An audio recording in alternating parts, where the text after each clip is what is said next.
Hey, welcome to our Natural Immunity Workshop. My name is Dr. Matt. We're going to go over ways to help you and your family improve your natural immunity today. So the first thing I always like to do is introduce myself and who I am. I'm a local chiropractor that has studied cell biology and research on wellness, on what it takes to eat well, think well, and move well. I've also been trained through the International Chiropractic Association on wellness research, and I've been trained by the International Chiropractic Pediatric Association on taking care of kids and families. I've spoken at different places, different civic groups, such as Lions Club, Rotary, and I've done continuing education for the Greater Seattle Dental Hygienist groups and social workers throughout Washington State. But even though I have all those credentials, why I do what I do, why I speak, is for these people right here. This is my wife and my two kids now. I have a 2.5-year-old daughter and about a 2-month-old baby son. They're the reasons why I do what I do. They're the reasons why we try and get our community healthier. They're the reasons why I speak. Because our big goal is to help our community get as healthy and amazing, so that the friends of my kids are as healthy as my kids are. Now, natural immunity is the best, most natural thing possible for your child or your family. Most parents want their kids to be as healthy as possible, and they want what's best for their child. And honestly, natural immunity is the best possible scenario, best possible outcome, best possible result of you taking care of your family and kids. It's also the most simple and least stressful solution possible. And in today's modern society, who doesn't want a simple and least stressful solution? So natural immunity is the best solution for this. Now, when we talk about natural immunity, what are we trying to be immune from? There's two things that most people want to be immune from. Number one is ear infections. I see kids with ear infections all the time, and middle ear infections are the most common. And with middle ear infections, they're probably the most common childhood illness treated by pediatricians. 75% of kids will get them before the age of 3. 7 million children per year will have ear infections. And it's probably a top 10 reason for admittance to emergency rooms. And it costs us about $1.6 million. It costs our emergency rooms, 1.6 million visits a year are for ear infections. And probably about a quarter of these kids that have ear infections will probably experience another ear infection in their lifetime. Now, the second most common thing that people want to be immune from are colds. Most kids experience about 9 colds a year, and for teenagers, they can experience anywhere from 10 to 12 per year. Now, colds, the interesting is, colds are actually viral. The true cold virus is viral, so bacterial or antibiotics are not effective. Because a lot of times when people have colds or ear infections, well, then the first things that will occur is that they'll go to the medical doctor and get antibiotics. But antibiotics are only effective on bacterial cases. I think many people know that. But even antibiotics these days aren't as effective as they used to be. And a great study out of JAMA a few years ago found that amoxicillin is not effective with ear infections because it doesn't prevent the fluid from building up.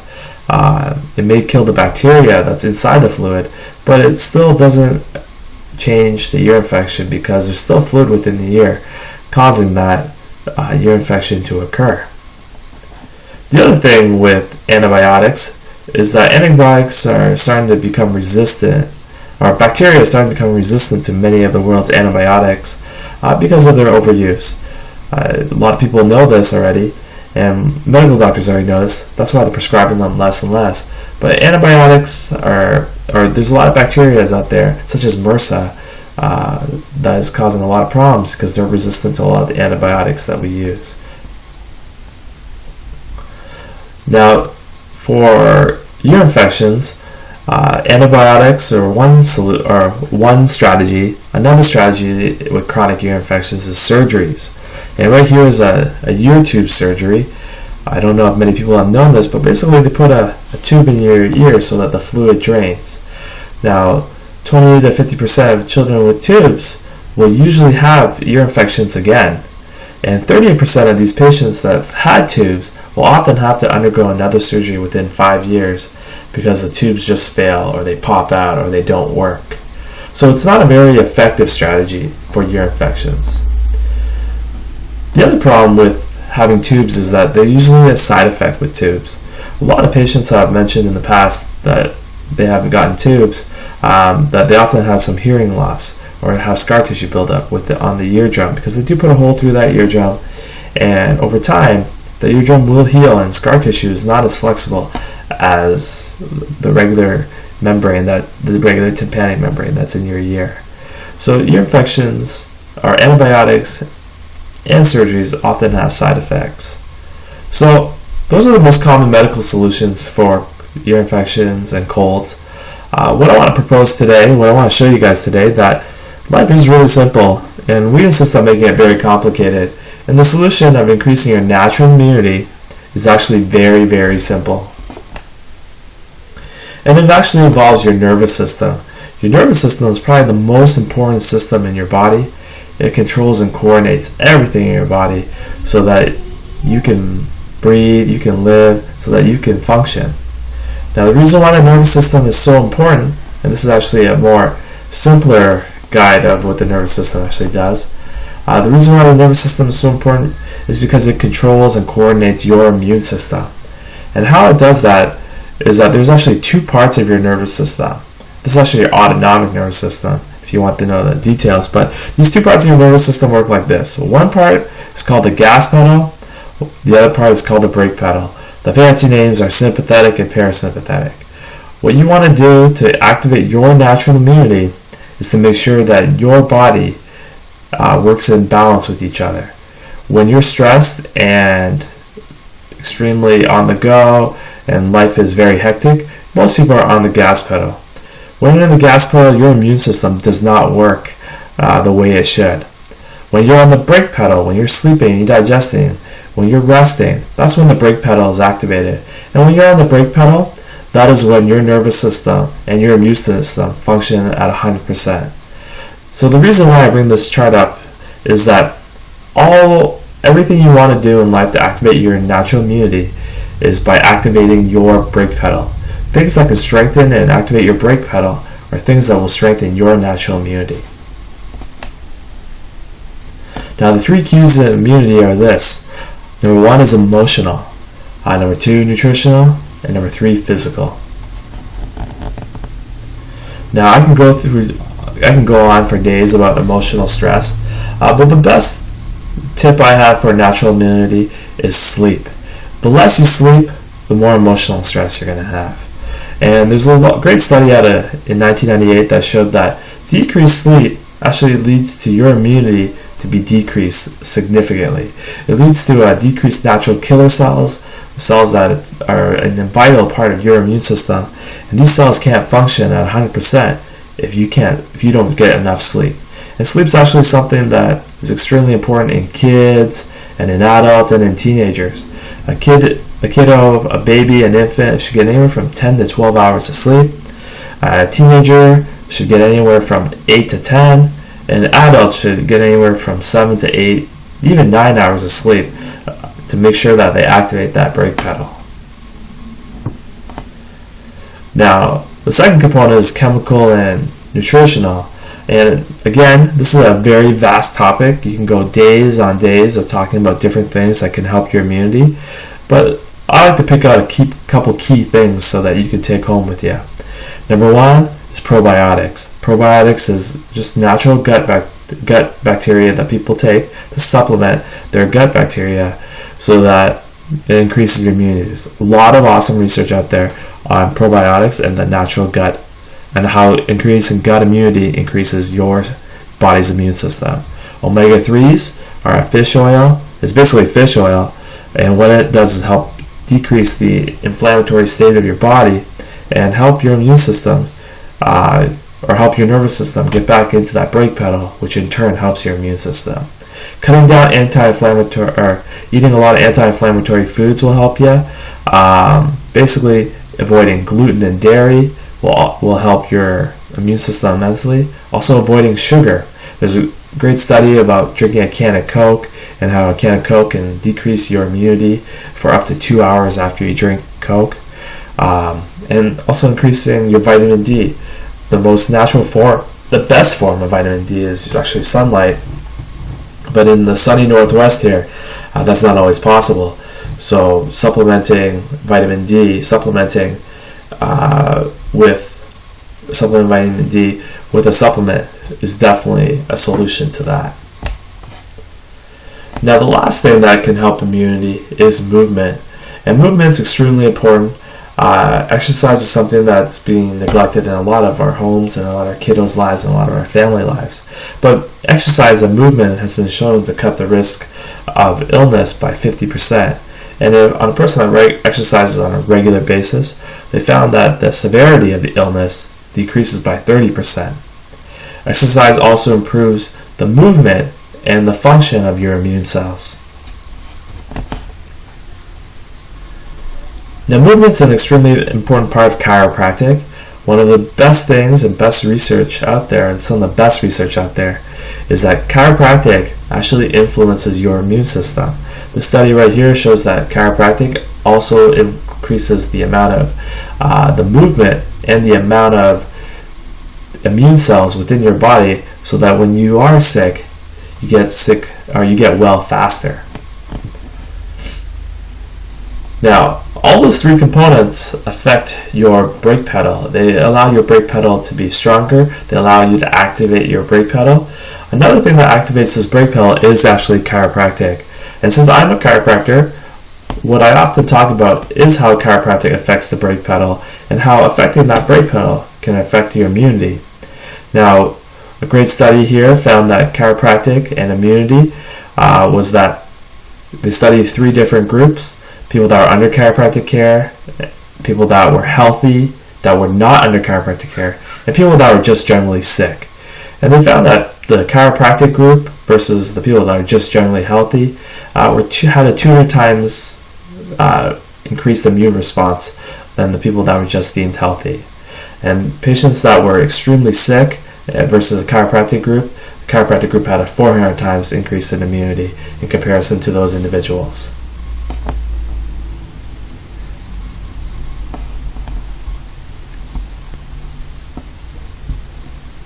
So, Ms. Quinn, we'd love to explain how chiropractic with Mr. Everett and his ear infections have helped out his immunity. Yeah, so we started bringing Everett in here about, I would say, a month ago, and he's had chronic ear infections since he was about 6 months old.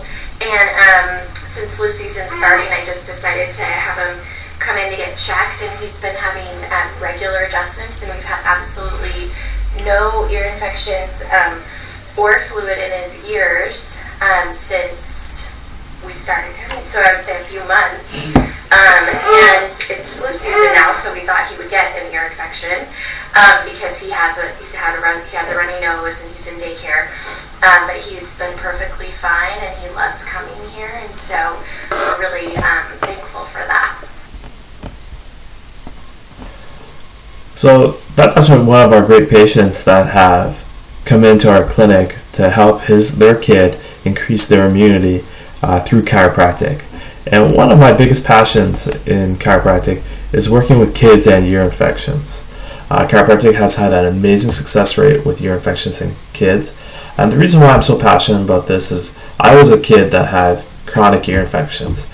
I was on multiple rounds of antibiotics. I had tubes. They all failed. And what happened to me was that I eventually grew out of it. But when kids grow out of it, they don't actually really grow out of it. It's basically the problem just evolved.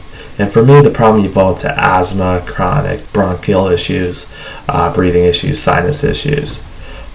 So even when they say they grow out of it, kids will often change, the body will adapt and develop into something else. So one of my biggest passions in practice is helping chiropractic through changing kids and their ear infections. And the reason why it's so effective is that there's just been so many studies on how chiropractic can help ear infections. Right here is one study where 127 kids were studied to see how it affected their ear infections. What it showed was that it definitely helped their ear infections, and it also helped reduce the amount of antibiotics they had to take. Plus, it also showed that they shortened the amount of time they actually had the ear infections. So with this study right here, it studied 46 kids where they studied ear infections on them and they were getting chiropractic care. They found that the majority of these kids got better in less than 2 weeks, which is probably less than a round of antibiotics. And some of these kids, almost half these kids, got better in 1 or 2 adjustments. So that's probably within a week. Much faster than a kid that's on antibiotics.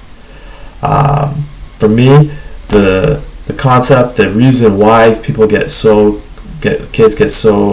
better so quickly with chiropractic is this right here, this analogy right here. It's the stagnant versus moving water analogy. When you have a stagnant pond with no moving water, you often get a lot of algae, you get a lot of mosquitoes, you get a lot of bugs, you get a lot of different organisms that like to brood and build up in a stagnant body of water. The same thing the contrast is moving water. When you have moving water, you don't have those same organisms that what you have in standing water. Mosquitoes don't like to develop, algae doesn't like to develop, because that water is constantly moving, constantly flushes. It's impossible for those organisms to build up. And the reason why I use this analogy is because the same thing occurs with ear infections. One of the biggest things with ear infections is fluid building up in the ear. The reason why fluid builds up in the ear is because it's not allowed to drain out of the ear. And why it's not allowed to drain out of the ear is because this one muscle. It's called the tensor villi palatini muscle. The tensor villi palatini muscle is this one little muscle at the end of the eustachian tube that allows it to drain open, or allows it to open and close. And when this muscle doesn't open, fluid stays there, and bacteria and viruses build up in there, leading to kids to have chronic ear infections. And how this muscle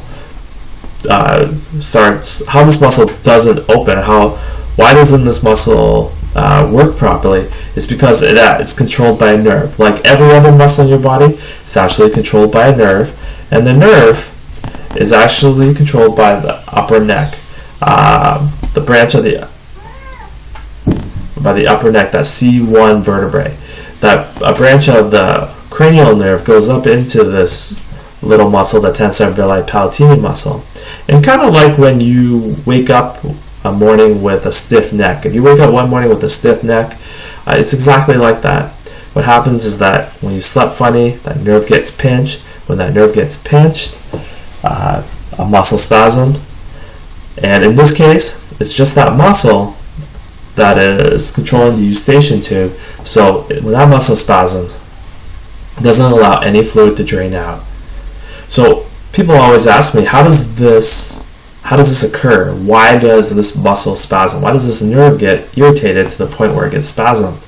Well, the best answer is this, is that a lot of times during labor or even birth or even in utero, kids aren't always positioned properly. I've been through 2 births myself. I've seen kids being pulled out, and there's a lot of research that shows that it's about 40 to 60 pounds of pressure to pull on the neck to get the kid out.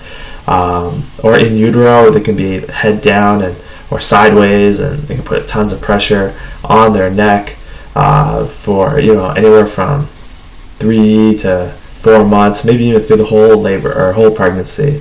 And the other thing is when the kids come out, although we try and treat them like little China dolls, siblings, parents, their heads are a lot heavier than the rest of their body, and their heads flop around like crazy. So all those different traumas, all those different stressors can cause that upper neck to get irritated, that nerve in the upper neck get irritated, and cause that muscle not to function properly. Now, what we do in the chiropractic is we work with that nervous system. We try to get that nervous system to calm down. And once that nerve calms down, that fluid drains out. And we've had really successful results with kids and ear infections. One of my favorite patients are these guys right here, and they're a set of twins. There's four kids now, but when I first met them, they were just a set of twins. And these twins had chronic ear infections up to about 2 years of age. And they had multiple rounds of antibiotics, probably went to the pediatrician or hospital every month the first 2 years of life because of chronic ear infections. They started working with us about 2.5, and over the past 2 years they have not had a ear infection, not a single ear infection. The interesting thing is that both their other 2 kids now have been under care with us, and we use a very similar protocol with all our kids, and they have never had a ear infection at all. Now, how we analyze in our office to check to see if kiddos have stress or nerve pressure in the upper neck is we use some state-of-the-art technology. Basically, it's a technology that can evaluate adults and kids, but basically the scan will look like this right here. If you have colors, that means that there's stress. If you have white, that means there's no stress. What we do is we analyze and evaluate to see if we can help and if they have a nerve that's irritated that's causing those ear infections. So I want to thank you guys for going through our workshop this evening or this morning, whenever you're viewing this workshop. What we do is that I know that you may be wondering if chiropractic can help your family, your kid, your infant, your neighbor, your niece, your nephew. And if you're wondering, I want to give you an opportunity to see if we can help. Basically what we do is we do a complimentary exam at our office. They're usually about $150 to $200. And because you went through a workshop, what we're going to do is we're going to do that workshop that's $150 to $200 with that includes our state-of-the-art technology, our expertise, plus orthopedic checks, plus chiropractic checks to see if we can help you. We do it for a $20 donation to a local charity. Basically, you bring the $20 in, we set up an appointment for you, and we're going to donate it to a local charity. Usually we work with charities that our patients are a part of. Right now we have patients that are vets, we have patients that are part of churches, we have patients that are part of water projects. We'll donate that money to a charity so that you can get that checkup. The reason we do this is because I want to make sure that you can stop wondering. I don't want you to keep wondering if chiropractic can help you. Basically, we'll let you know 3 things. Number 1, if I can help. Number 2, if chiropractic, how long chiropractic will take to help this. Number 3, I'll let you know the expense, the cost, the investment. And you don't have to start in our office. Basically, we'll do all those 3 things to see what we can do to help you. But don't feel obligated to start in our office. Now, I want to thank you guys again for going through our workshop. Let us know if we can help you. Check us out on our website and our Facebook page. And thank you guys, and God bless.